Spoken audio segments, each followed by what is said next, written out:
देखो, तो अब हम देखेंगे क्या, रॉक साइकिल। जैसे हमने क्या देखा था, इग्नियस रॉक, सेडिमेंट्री रॉक और मेटामॉर्फिक रॉक।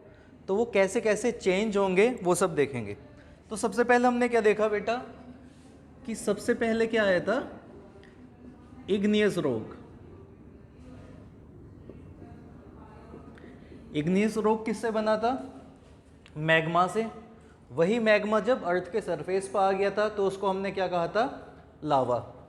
अब ये क्या बन गया, इग्नियस रॉक। अब समय के साथ साथ क्या होगा बेटा, वेदरिंग होगी। वेदरिंग हमने क्या देखी थी, इसका मतलब भाई कभी सनलाइट होगी, ठीक है, कभी रेनफॉल होगी, इंसान चलेंगे, कुछ एनिमल्स चलेंगे इस रॉक पे। तो कुछ थाउजेंड्स ऑफ ईयर्स में ये क्या रॉक क्या टूटने लगेगा, छोटे छोटे हिस्सों में क्या बन जाएगा, टूटने लगेगा। क्या बन जाएंगे, ये सेडिमेंट्स बन जाएंगे। अब क्या हो गया बेटा, विंड चलती है, ठीक है, रेनफॉल होती है। तो रेनफॉल की वजह से और विंड की वजह से, किसकी वजह से, विंड की वजह से और रेनफॉल की वजह से इन रॉक्स का क्या हो जाएगा, ट्रांसपोर्टेशन। क्या हो जाएगा, ट्रांसपोर्टेशन। मतलब एक जगह से बह के वो क्या दूसरी जगह पे चले जाएंगे, इसी को हम क्या कहते हैं, ट्रांसपोर्टेशन। अब ट्रांसपोर्टेशन हुआ, ठीक है, तो ऐसा तो होगा नहीं कि ये सेडिमेंट्स उड़ के क्या चांद पे चले गए, रहेंगे तो कहाँ, अर्थ पे ही। तो एक जगह पे क्या हो जाएगा उनका, एक जगह हो जाएगा उनका डिपोजिशन। क्या हो जाएगा, डिपोजिशन। तो अब क्या, ट्रांसपोर्टेशन के बाद एक प्लेस पर आके क्या, वो जो सेडिमेंट्स थे वो आके रुक गए, वहाँ पे क्या हो गया उनका deposition. Layer by layer, suppose ये फर्स्ट लेयर थी, थाउजेंड्स ऑफ ईयर्स बाद ये लेयर आ गई सेडिमेंट्स की, ये लेयर आ गई, ठीक है। तो अब इनका क्या हो जाएगा, सॉलिडिफिकेशन। सॉलिडिफिकेशन हो जाएगा, ठीक है। अभी ये क्या है, सेडिमेंट्स हैं, खुले खुले हैं, लेकिन कुछ सालों के बाद ये क्या हो जाएंगे, सॉलिडिफाई हो जाएंगे, मजबूत बन जाएंगे। यानी वापस से क्या बन जाएगा हमारा, सेडिमेंट्री रॉक्स।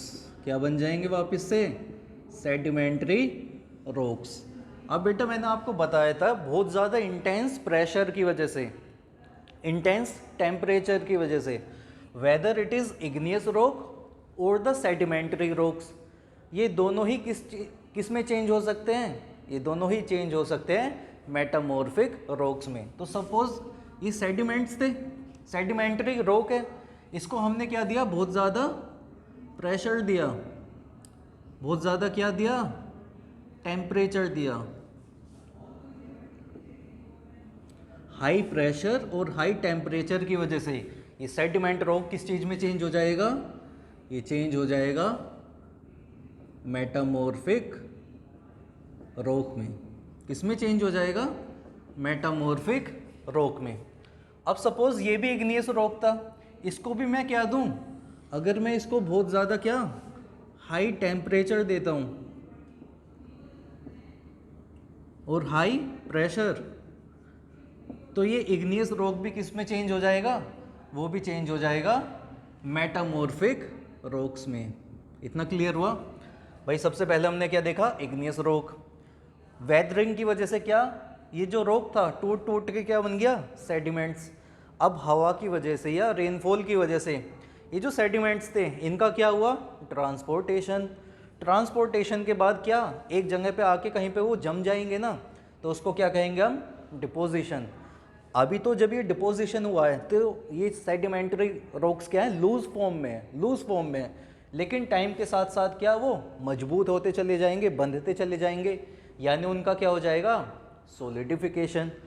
अब जब सॉलिडिफिकेशन हो जाएगा तो उसी को हम क्या कहेंगे, सेडिमेंट्री रॉक। अब सेडिमेंट्री रॉक्स को अगर बहुत ज़्यादा हाई प्रेशर मिले, हाई टेम्परेचर मिले, तो वो किस चीज़ में चेंज हो जाएंगे, मेटामॉर्फिक रॉक में। ऐसे ही इग्नियस रॉक्स को भी अगर हम बहुत ज़्यादा टेम्परेचर दें या बहुत ज़्यादा प्रेशर दे, तो इग्नियस रॉक भी किस में चेंज हो जाएगा? मेटामॉर्फिक रॉक में। अब क्या होगा अगर इस मेटामॉर्फिक रॉक में क्या हो जाए? बहुत ज़्यादा हीटिंग हो जाए, बहुत ज़्यादा क्या हो जाए? हीटिंग।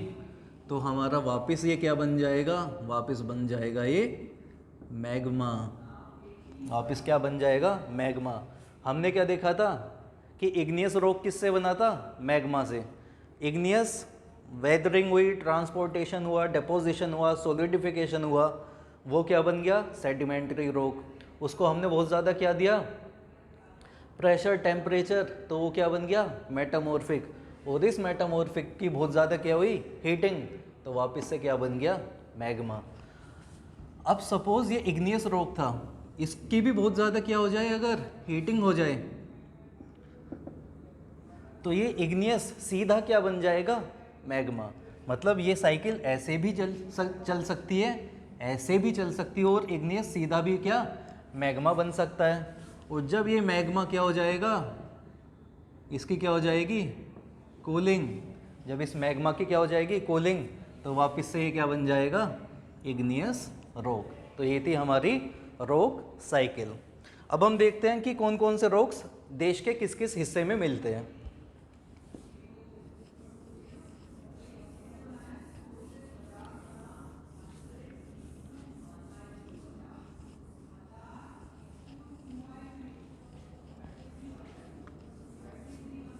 लेकिन वो देखने से पहले हमको क्या देखना पड़ेगा? हमको देश ही देखना पड़ेगा कि कौन कौन से स्टेट हैं हमारे देश में और कहाँ कहाँ पे कौन कौन से रॉक पाए जाते हैं। तो सपोज एक रफ मैप बना लेता हूँ मैं इंडिया का। So this is our India, ठीक है।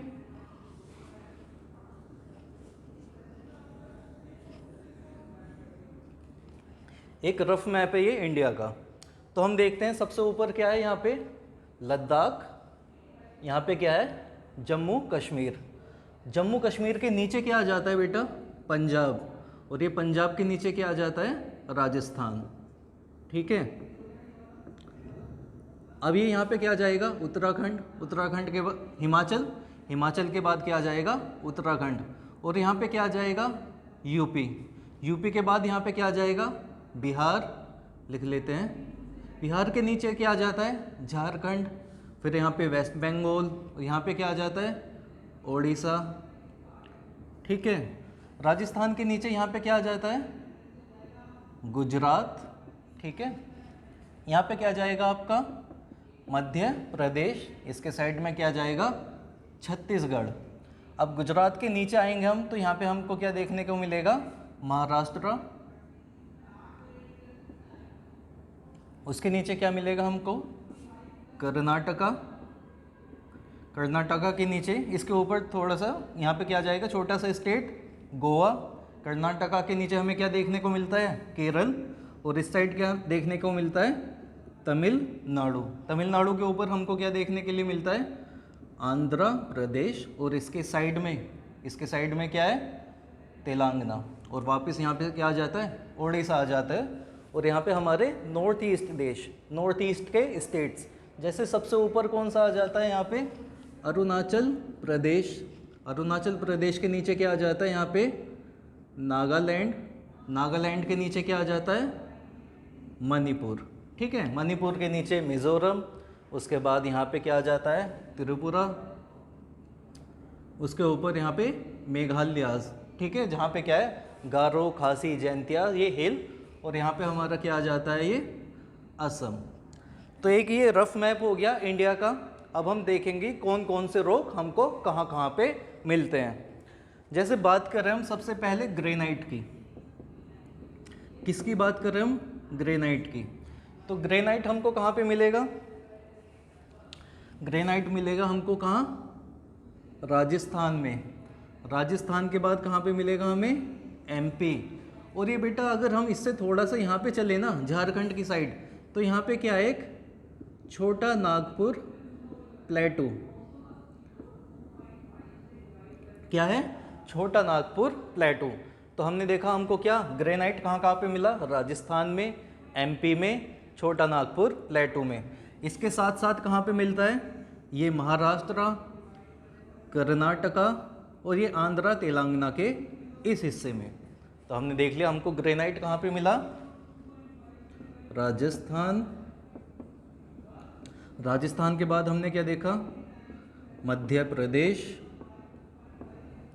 फिर उसके साइड में, ये कौन सी साइड है, ये ईस्ट है, यहाँ पे हमने क्या देखा, छोटा नागपुर, प्लेटू। फिर हम थोड़ा सा नीचे आ गए तो नीचे हमको क्या देखने के लिए मिला, महाराष्ट्र। उसके थोड़ा सा नीचे कर्नाटका। और फाइनली कौन सा हिस्सा, थोड़ा सा आंध्र प्रदेश और तेलंगाना का हिस्सा। यहाँ पे हमको क्या देखने के लिए मिलता है, ग्रेनाइट। अब बात करें अगर हम किसकी, सैंडस्टोन की।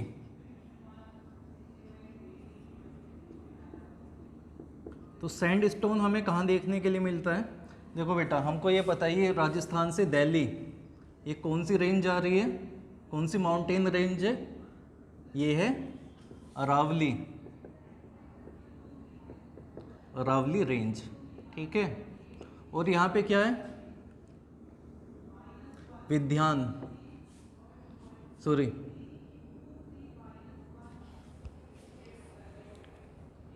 विंध्याचल। तो हमें सैंडस्टोन कहाँ देखने के लिए मिलेगा, अरावली में एंड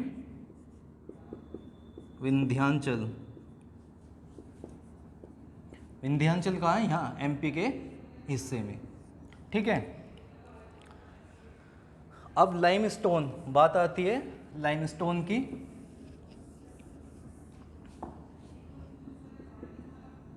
लाइमस्टोन, तो लाइमस्टोन हमें कहाँ देखने के लिए मिलता है, वो देखने को मिलता है हमें पेनिनसुलर इंडिया में। पेनिनसुला कौन सा इंडिया है, ये बेटा, ये जो भी ढका हुआ है किससे, तीनों साइड से किससे कवर है, पानी से, उसको हम क्या कहते हैं, पेनिनसुला इंडिया। तो इस रीजन में, रफली इस रीजन में हमको क्या देखने के लिए मिलता है, लाइमस्टोन। अब बात करें हम कोल माइंस की, किसकी, कोल माइंस की। तो कोल माइंस हमें कहाँ पे देखने के लिए मिलेगी, बेसिन्स ऑफ गोदावरी। देखो गोदावरी क्या, एक नदी है, रिवर है, बेसिन मतलब उसके आसपास का हिस्सा। तो गोदावरी के बेसिन में हमें क्या देखने के लिए मिलता है, कोल माइंस, ठीक है। साथ में और कहाँ पे मिलता है हमें, बेसिन्स ऑफ महानदी, यानी महानदी के आसपास के हिस्से में। और साथ में हमें कहाँ पे, बेसिन्स ऑफ दामोदर, यानी दामोदर नदी के आसपास के हिस्सों में हमें क्या देखने के लिए मिलती है, कोल माइंस। अब देख लेते हैं गोदावरी कहाँ है, महानदी कहाँ है और दामोदर कहाँ है। लगभग इस वाले हिस्से में ये कौन सी रिवर है, ये है दामोदर।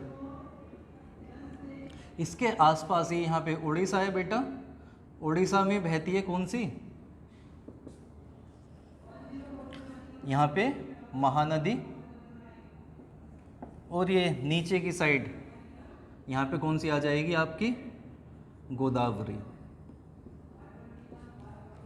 ठीक है। देख लेते हैं वापस कि हमें कोल माइंस कहाँ कहाँ देखने के लिए मिलेगी, हमें मिलेगी दामोदर के बेसिन में, महानदी के बेसिन में और गोदावरी के बेसिन में। ये गोदावरी का ये वाला हिस्सा, इस हिस्से में हमें क्या देखने को मिलेगी, कोल माइंस। इस हिस्से में हमें क्या देखने को मिलेगी, कोल माइंस।